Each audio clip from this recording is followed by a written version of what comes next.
Hello বিয়াস, আসসালামু আলাইকুম রহমতুল্লাহি ওয়া কেমন আছেন সবাই? আশা করি সবাই ভালো আছেন, সুস্থ আছেন, নিরাপদে আছেন। তো মৃত্যুবান মৃত্যুবান মৃত্যুবান, এই মৃত্যুবানটি আপনার শত্রুর উপর যদি প্রয়োগ করতে পারেন, শত্রুর শরীরের উপরে, শত্রু মাত্র একদিনের মধ্যে মারা যাবে। মাত্র একদিনের মধ্যে শত্রু মারা যাবে, এটা 100% পরীক্ষিত তদবির। হাজার হাজার মানুষ সফলতা অর্জন করেছে, যার কারণে আপনাদের মাঝে উপস্থাপিত করলাম। যারা আপনার রেগুলার ভিডিও আমার দেখেন তারা জানেন আমি পরীক্ষিত তদবির ছাড়া অন্য কোনো চংভং তদবির আপনাদের দেই না। চং তদবির আমি পছন্দ করি না, দেও না। কারণ আপনাদের বিভ্রান্তিতে ফেলার আমার কোনো লক্ষ্য নাই। আমার লক্ষ্য একটাই, আমার ভিডিও দেখে কাজ করবেন, আপনারা সফলতা অর্জন করবেন, শত্রু নিধন করবেন, এটাই আমার হচ্ছে লক্ষ্য। কারণ আপনারা সফল হতে পারলে আমি সফল, আপনারা ব্যর্থ মানে আমি ব্যর্থ। তো আপনাদের বোঝানোর জন্য আমি সুন্দর করে কিন্তু ভিডিও তৈরি করি, সুন্দর করে খুঁটিনাটি সব কিছু বুঝাই দিই, যা অন্য কোনো তান্ত্রিক আপনাদের বুঝাই দেয় না। তো বন্ধুগণ, মনোযোগ সহকারে দেখবেন, শুনবেন আমি কিভাবে আপনি আপনার শত্রুকে মেরে ফেলবেন, কিভাবে শেষ করবেন, সেই বিষয়ে নিয়ে আলোচনা করবো। এটা সম্পূর্ণরূপে কুপির একটি কাজ। আর জানেন, কুপুরি কাজের ক্ষমতা একটু বেশি হয়, কুপুরি কাজের ক্ষমতা বেশি হয়। আর শত্রুকে বান মারার কাজ সব করেই কুপুরি হয়ে থাকে। শত্রুকে মেরে ফেলা কাজ এটা ইসলামী পন্থায় হয় না। মেরে ফেলার কাজ এগুলো সম্পূর্ণ কুফরির আওতাভুক্ত। তো আশা করি বুঝতে পেরেছেন। শত্রু আপনার দেশে থাক, দেশের বাইরে থাক, যেখানে যে প্রান্তি থাক না কেন, শত্রু মারা যাবে, 100% কাজ হবে, সেটা সমস্যা নেই। অনেকে প্রশ্ন করেন যে শত্রু তো দূরে থাকে বা পৃথিবীর শেষ প্রান্তে থাকে বা অন্য দেশে থাকে, তো সেক্ষেত্রে কি কাজ হবে কি না?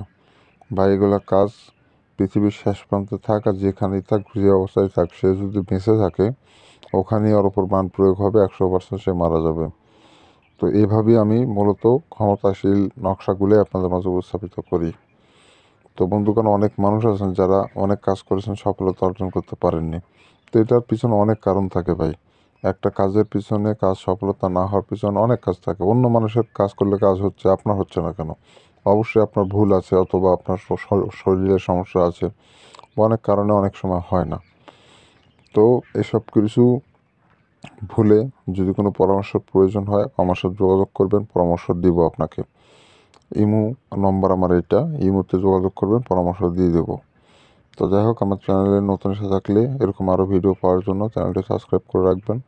বান বশীকরণ, এগুলো তন্ত্রমন্ত্র জগতের যত ভিডিও আছে আমি প্রত্যেক দিন একটা করে দিয়ে থাকি। এগুলো অবশ্যই জানবেন, শিখবেন, কাজ করবেন, প্রয়োগ করবেন, কাজে সফলতা অর্জন করতে পারবেন। তো যাই হোক, যারা শত্রুকে মারতে চান তারা মূলত এই নকশা অঙ্কন করতে হবে লাল কালি দিয়ে।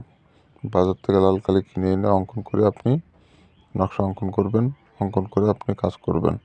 একটা স্কেল ব্যবহার করবেন, স্কেলের মাধ্যমে আপনাকে নকশাটা অঙ্কন করতে হবে।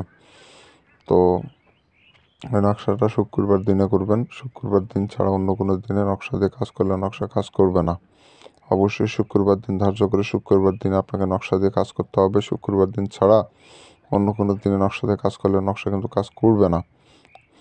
তো শুক্রবারে রাতে বসবেন সন্ধ্যার দিকে, সন্ধ্যা বা সন্ধ্যার পরে যে কোনো টাইমে বসে আপনি নকশাটা অঙ্কন করে ফেলবেন। তো সমস্যা নাই। আর যখন নকশা লিখবেন, আশেপাশে কেউ যেন না থাকে, নিরিবিলি জায়গায় বসে একাকী বসে সম্পূর্ণ নকশাটা আপনাকে প্রস্তুত করতে হবে, অঙ্কন করতে হবে। কোনো রকম তেড়া বেঁকা 19-20 করবেন না। যে স্থানে যে হরফ, যে সংখ্যা দেওয়া আছে সেগুলা একই রূপভাবে আপনাকে বসায় দিতে হবে।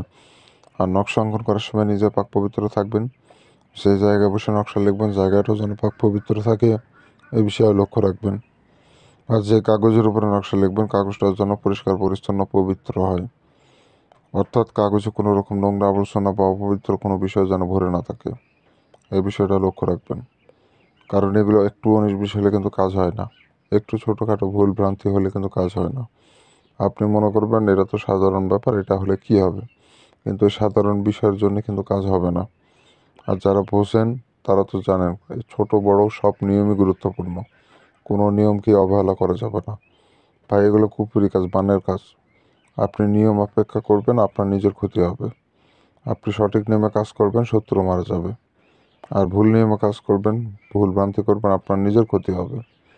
তো আশা করি বুঝতে পেরেছেন। তো এভাবে করে আপনি সম্পূর্ণ নকশা লিখে ফেলবেন।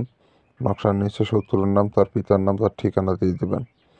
নকশার নিচে শত্রুর নাম, শত্রুর পিতার নাম, ঠিকানা দিয়ে দেবেন। অথবা নকশার বিপরীত সাইডে যে পৃষ্ঠার নকশা লিখবেন তার অপোজিট সাইডে আপনি নামগুলো দিয়ে দিতে পারেন।